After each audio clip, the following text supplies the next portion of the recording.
శ్రీ గణేశాయ నమః, శ్రీ గురు దత్తాత్రేయ నమః. ఈ వీడియోలో మనం ఈ రోజున 2024 జనవరి మిథున రాశి వారికి ఎలా ఉందో తెలుసుకుందాం. మిథున రాశి మృగశిర 3-4 పాదాలు, ఆరుద్ర 1-4 పాదాలు, పునర్సు 1-2-3 పాదాలు మిథున రాశిలోకి వస్తాయమ్మా. అయితే ఈ రాశిలో ఉన్న స్త్రీలకు పురుషులకి జనవరి మాసంలో గ్రహ సంచారం బాగుంది. గ్రహం గతంలో కంటే బాగుంది. గతంలో కొన్ని ఇబ్బందులు పడ్డారు, కానీ ఈ మాసం బాగుంది. అన్ని విధాలా, అన్ని రకాలుగా, అన్ని రంగాల వారికి బాగుంది. చాలా యోగదాయకం ఉంది. గతంలో పడ్డ కష్టాలు, బాధలు మబ్బు వీడినట్టు విడిపోయి నుంచి మనం చెప్పుకోవచ్చు. ఒక రకంగా చెప్పాలంటే కుటుంబ సౌఖ్యం కనిపిస్తుంది. భార్యాభర్తల మధ్య ప్రేమానురాగాలు ఉంటాయి. అలాగే గతంలో ఎవరైనా చిన్న చిన్న మనస్పర్ధలు వచ్చి విడిపోయిన భార్యాభర్తలు కలుసుకుంటారు చక్కగాని. అలాగే బంధువర్గం వారు, మిత్రవర్గం వారు, వారి యొక్క సహాయ సహకారాలు మీకు లభిస్తాయి. అలాగే ధనాదాయానికి అయితే లోటు ఉండదు. ఏదో విధంగా ధనం చేకూరుతుంది, సమకూరుతుంది. అలాగే విందు వినోదాలు పాల్గొంటారు, విలాసవస్తులు కొనుక్కుంటారు, విలువైన వస్తువులు కొనుక్కుంటారు. వాహన యోగం కనిపిస్తుంది. పాత వాహనమే కొత్త వాహనం కొనుక్కోవడం, లేదా డైరెక్ట్గా కొత్త వాహనం కొనుక్కోవడం జరుగుతుంది. తీర్థయాత్ర చేస్తారు చక్కగాని. పాత మిత్రులు కలుసుకుంటారు. కొత్త వారితో జాగ్రత్త. కొత్త వారు పరిచయం అవుతారు. కొత్త వారితో చాలా జాగ్రత్తగా ఉండాలి. వాళ్ళని నమ్మి మీరు పత్రాలు కానీ, ధనం కానీ, ఈ డబ్బు కానీ ఇస్తే మోసపోతారు. చాలా జాగ్రత్తగా ఉండాలి. పాత మిత్రులతో చాలా ఆహ్లాదకరం ఉంటుంది. ఆహ్లాదకరమైన వాతావరణం ఉంటుంది. మంచి ప్రదేశానికి వెళ్తారు. బాగానే ఉంటుంది. శుభవార్తలు వింటారు. చక్కగా శుభవార్తలు వింటారు. బాగానే ఉంది. అయితే శుభకార్యాలు పాల్గొంటారు, వినోదాలలో పాల్గొంటారు. కొంతమందికి అయితే మీ ఇళ్లలోనే శుభకార్యాలకు అవకాశం కనిపిస్తున్నాయి. అయితే ఈ మాసం భూగృహ సంబంధ లావాదేవీలు వాయిదా వేయండి. భూగృహ సంబంధాలకు వాయిదా వేయండి.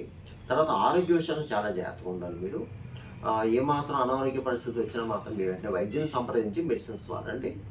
తర్వాత ప్రయాణ విషయంలో జాగ్రత్త. సాక్షి సంతకాలు చేయొద్దు. అబద్ధ సాక్ష్యం చెప్పవద్దు.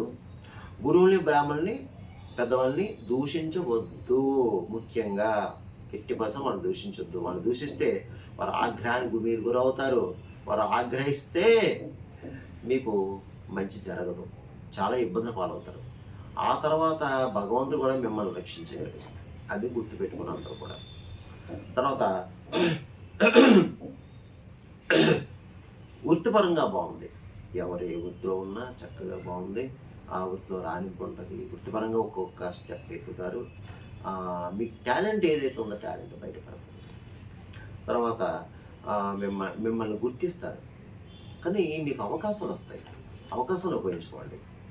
అవకాశాలను ఉపయోగించుకుంటే తప్పగానే మీరు ఈ మాసం సక్సెస్ అవుతారు. అయితే ఇందులో కొంతమంది ప్రబుద్ధులు ఉన్నారు. ఈ మిథున రాశి వాళ్ళు ప్రబుద్ధులు ఉన్నారు.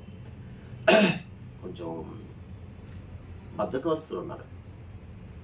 బద్ధకస్తులు బద్ధకాన్ని వినాడి మీరు కూడా చక్కగా ప్రయత్నం చేస్తే మీ ప్రయత్నం ఫలిస్తుంది. తప్పకుండా మీ ప్రయత్నం ఫలిస్తుంది. మీరు సక్సెస్ అవుతారు. వృత్తిపరంగా సక్సెస్ అవుతారు. అన్ని విషయాల్లో సక్సెస్ అవుతారు. ఇకపోతే ఈ ఆరోగ్య విషయం మాత్రం జాగ్రత్త చేసుకోండి. రియల్ ఎస్టేట్ రంగం వారు ఎవరైతే ఉన్నారో రియల్ ఎస్టేట్ రంగం వారు కూడా బాగుంది. మంచి అవకాశాలు వస్తాయి. ధనపరంగా బాగుంది. బిజినెస్ పరంగా బాగుంటుంది. తర్వాత స్పెక్యులేషన్ లాభిస్తుంది. ప్రైవేట్ కాంట్రాక్ట్స్ కూడా బాగుంది. మోటార్ ఫీల్డ్లో ఉన్న వారికి కూడా బాగుంది. ఇక కళారంగంలో ఉన్న వారికి మీకు అంటే టీవీ, సినిమా ఆర్టిస్టులు ఎవరైతే ఉన్నారో కళారంగం బాగుంది. అన్ని రకాల డిపార్ట్మెంట్కి బాగుంది.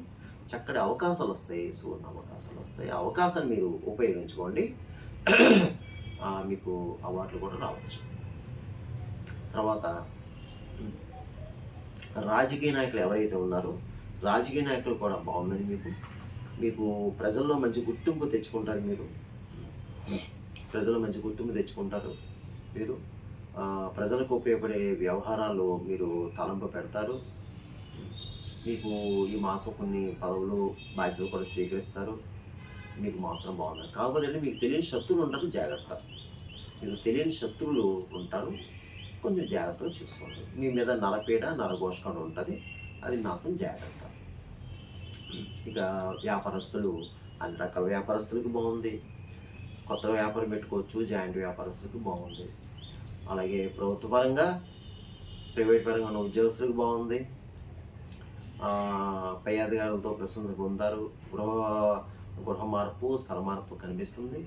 అలాగే మీకు ఇంక్రిమెంట్లు వస్తాయి, శాలరీస్ పెరుగుతాయి. అదే కొత్తగా ఉద్యోగం ప్రయత్నం చేసుకోవాలంటే ప్రయత్నం చేసుకోండి అమ్మా. అలాగే ఇతర దేశం వెళ్ళే వారికి, అంటే విద్య రీత్యా, చదువు రీత్యా, ఉద్యోగ రీత్యా వెళ్ళే వారికి బాగుంది, ప్రయత్నం చేసుకోండి. మీకు సక్సెస్ అవుతారు, మీరు కూడా సక్సెస్ అవుతారు. అలాగే మీరు విద్యార్థులు చదువుకుని విద్యార్థి ఎవరైతే ఉన్నారో మీరు కూడా ప్రయత్నం చేయాలి. మీరు కూడా చక్కగా చదువుతారు, బాగుంది. మీకు ఇతర వ్యాపకాలు అయితే ఏమి ఉండవు, బాగుంది. ఇక ఈ వివాహం అయ్యే అమ్మాయి అబ్బాయి ఎవరైతే ఉన్నారో, వివాహం అయ్యే అమ్మాయి అబ్బాయిలు కూడా వివాహ ప్రయత్నం చేసుకోవచ్చు, ఇబ్బంది అయితే లేదు, చేసుకోవచ్చు. మీ ప్రయత్నం సాగుతాయి. లేకపోతే ఇవి గోచర ఫలితాలు, రాశి ఫలితాలు నేను చెప్పి మీకు ఒక 30-40% మాత్రం పనిచేస్తాయి. మిగతా 60% జన్మజాతకాన్ని బట్టి ఉంటుంది. ఎందుకంటే మీ జన్మజాతకం, లగ్నాతో ఉన్న గ్రహాలు, వాటి యొక్క పరిస్థితి, జరిగే దశ, అంతర్దశ, వీటి మీద ఆధారపడి ఉంటుంది. ఎందుకంటే చాలామంది కాల్ చేస్తున్నారు, గురువుగారు మీరు చెప్పింది జరిగింది, కొంతమంది జరగలేదని కొంతమంది కాల్ చేస్తున్నారు. కాబట్టి మీరు అందరూ గుర్తుపెట్టుకోండి అమ్మా, మీ జన్మ జాతకాన్ని బట్టి ఉంటుంది. మీకు ఏమైనా సలహాలు సూచనలు కావాలంటే ఈ కింద ఉన్న నెంబర్కి కాల్ చేయండి, తప్పకుండా మీకు సలహాలు సూచనలు ఇవ్వడం జరుగుతుంది. ఏమో అందు గురించి ఏంటంటే, ఈ రాశారు ధైర్యంగా ఉండండి, కంగారు పడాల్సిన పని అయితే లేదు. తప్పకుండా నేను చెప్పిన పరిహారం చేసుకుని మీ అందరికీ మంచి జరుగుతుంది. ఈ మిథున రాశి వారు ఈ జనవరి మాసంలో నేను చెప్పిన పరిహారం చేసుకుంటే ఈ మాసం అంతా మీకు బాగుంటుంది. అది ఏమిటి అంటే, ఈ మాసం అంతా మీరు గణపతి ఆరాధన చేసుకోండి, లక్ష్మీ గణపతి ఆరాధన చేసుకోండి. బుధవారం రోజున స్వామివారికి పంచామృత స్నానాభిషేకం చేయించండి. అలాగే స్వామివారికి ఇష్టమైన లడ్డు, గరిక, ఉండ్రాలు, బెల్లం, అటుకులు ఇవి నివేదన చేయండి. అక్కడ ఉన్న భక్తులకి పూజ అయిన తర్వాత పంచండి. అలాగే ప్రతి నెల మీకు బాగా సంకటహర చవితి వస్తుంది. అంటే పౌర్ణమి తర్వాత 4th డే సంకటహర చవితి వస్తుంది. ఆ సంకటహర చవితికి సాయంత్రం వేళలో ప్రతి చోట కూడా శివాలయంలో కానీ, గణపతి ఉన్న గుళ్ళో కానీ మీకు గణపతికి అభిషేకం చేస్తారు. తప్పకుండా వెళ్ళి గణపతి స్వామివారికి సాయంత్రం వేళలో అభిషేకం చేయించుకోండి. ప్రదోష వేళలో ప్రతి సంకటహర చవితికి అభిషేకం పాల్గొని చక్కగా స్వామివారికి అభిషేకం చేయించండి. దీనివల్ల ఏమవుతుందంటే, మీకు వ్యవహారాలు పెండింగ్లో ఏదైతే వ్యవహారాలు ముందుకు సాగుతాయి. అది ఉద్యోగ రీత్యా కానీ, చదువు రీత్యా కానీ, ఇతర దేశం వెళ్ళడానికి కానీ, ఇతరత్ర ఏదైనా సరే, అలాగే కోర్టు కేసులు, ఇతరత్ర ఏదైనా సరే అవన్నీ కూడా సక్సెస్ అవుతాయి. ఈ ప్రతి నెల సంకటహర చవితికి సంకటహర గణపతి పూజ, అభిషేకం చేయించుకోవడం వల్ల మీ పనులు ముందుకు సాగుతాయి. అలా ప్రతిరోజు కూడా ప్రణమ్య శిరసాదేవం అని ఉంటుందమ్మా, ఈ సంకటహర గణపతి స్తోత్రం. అది మీరు చదువుకోండి, సరిపోతుంది. అది మీరు చదువుకోండి, మీకు సరిపోతుంది. అలాగే విష్ణు సహస్రాలు చేసుకోండి. విష్ణు సహస్రాలు అని ఉంటాయి. విష్ణునామం చదువుకోవటం, విష్ణు చదువుకోండి లేని వారు వినండి, లేకపోతే చక్కగానే వినండి, సరిపోతుంది.